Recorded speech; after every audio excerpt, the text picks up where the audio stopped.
morning. How's it going? So bad, thank you. Yeah, welcome. Hey, Brian. All right, how are things? Not bad. What's the latest? I was going to ask you, what is the latest? In here, well, it seems to be the same old. Same old, same Same old. old Some things story, never yeah. change, do That's they? for sure. How are you anyway? You all right? Not bad, thanks. Yeah. It's interesting you're reading that because your story is an interesting story. He said, looking at the newspaper and looking at you at the same time. Because, I mean, when you think about it, you know all about here and all about your native country, which is Canada. Canada, exactly. So I find it interesting, the fact that you are here in the first place and not there. Why are you here? What brought you to a place like this? I mean, when did you first come here? Well, first of all, I went to Belfast in 1968.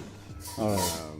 Recently married, and so my wife was from Belfast. We ended up over there, and our timing couldn't have been the best because that's when the trouble started. But why did you go? What was the whole thinking? Like, why leave? Where your hometown is a small town. Yeah, we're west coast of Canada, Right, Vancouver Island. It's a small town. That's right. Right, so you go to this, you're from this little small, is it a logging town? Is it a, Logging and lumber. why did you leave it in the first place?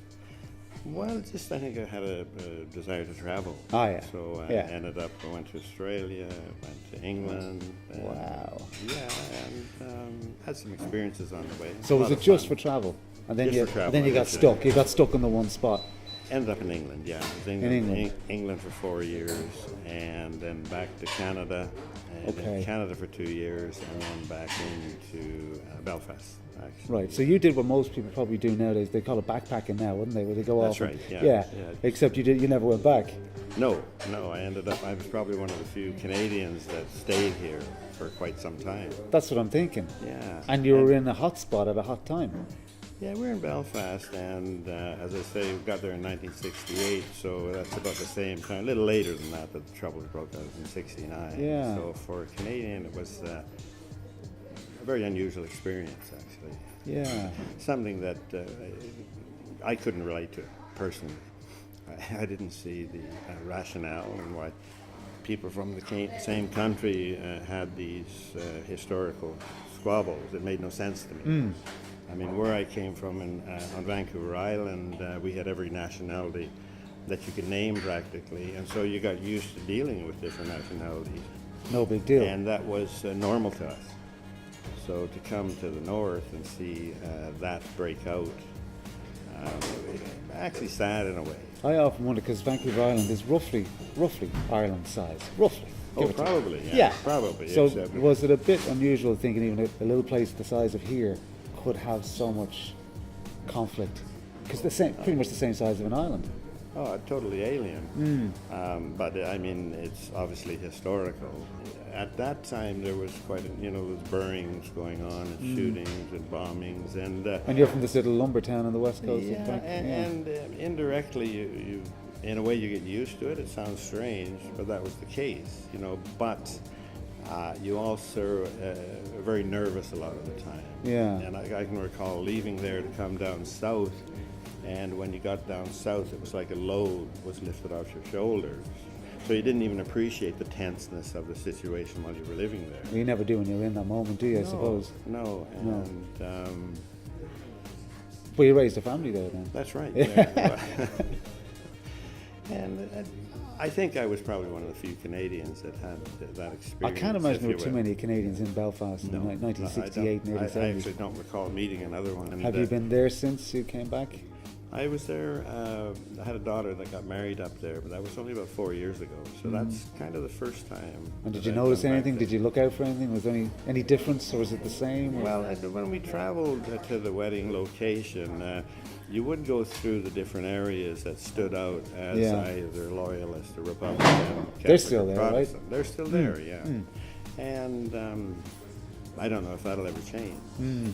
I know that when I was there, and you could see it unfold, and I think from my point of view,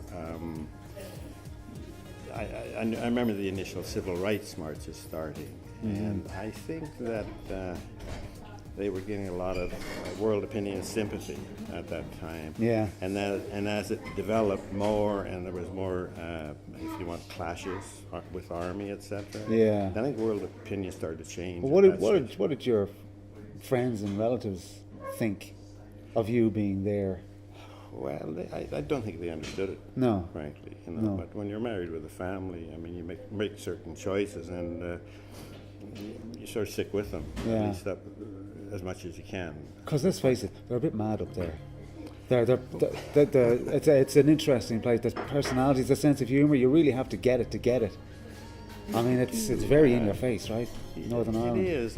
One interesting thing about it is that I found as a foreigner, either side would almost give you more consideration than they would for one another. Well, they've nothing against you. Well, I guess so. Yeah. You can look at it that Well, way. nobody's got anything against Canadians. Well, you know. Well, they didn't at that time, No. that I can recall. And the people themselves, I mean, are really great. Yeah, that's what I'm saying. There's a certain madness to them, which is great. This ingrained attitude to one another is a tragedy. Yeah.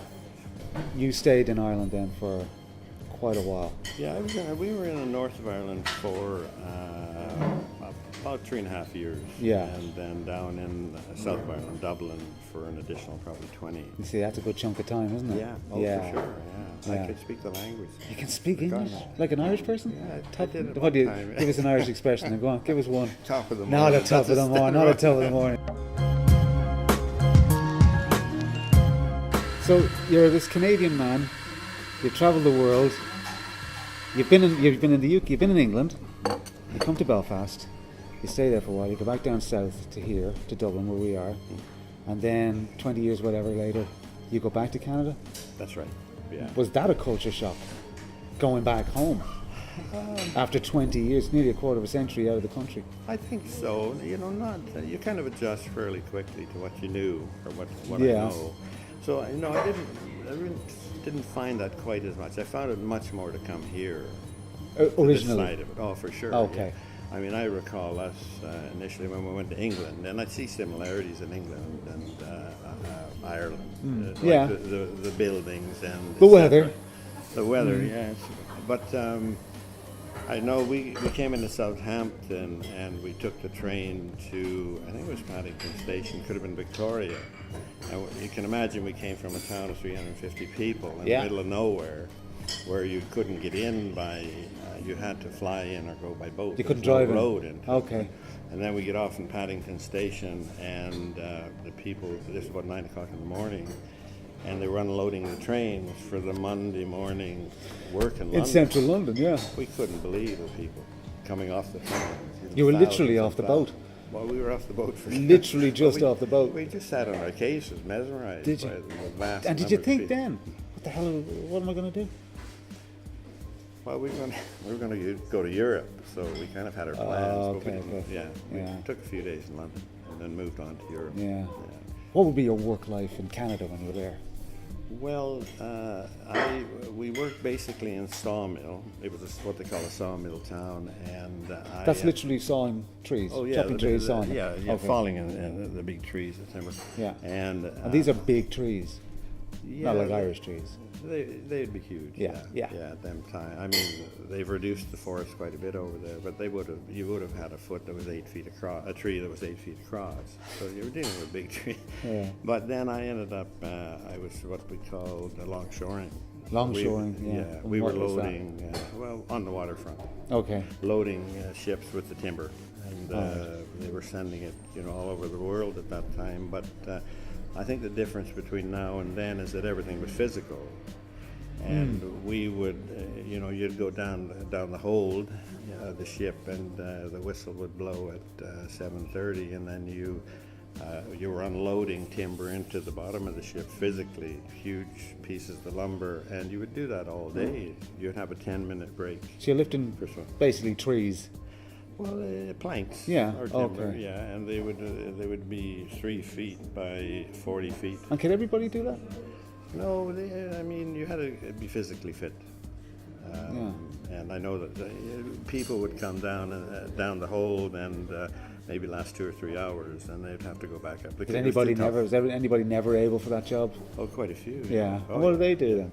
Do they have to leave they would town? go back. No, they go back to the mill. Oh, and do the sawing. Yeah, the longshoring was very hard, very tough. So you come back here now to the present day. You're reading the Irish newspaper, sitting in a coffee shop in Ireland. What's changed here from when you first got here? Because we've gone through the Celtic Tiger and out the other side. Yeah, I mean, when I first came here, I think things were slower. Obviously, I don't think like you didn't have the cars that you have today. I probably when I first came here, it would have been similar to what it was 30 or 40 years before that. Right, wouldn't have changed much. It wouldn't change an awful lot. That's the impression I got. And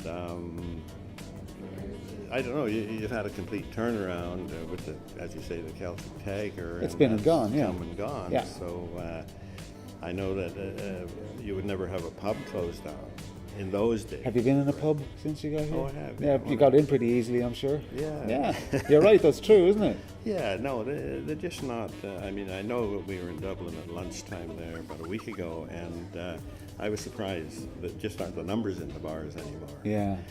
Whereas before, at lunchtime in Dublin, you could hardly get in. Yeah. Bottom line. No.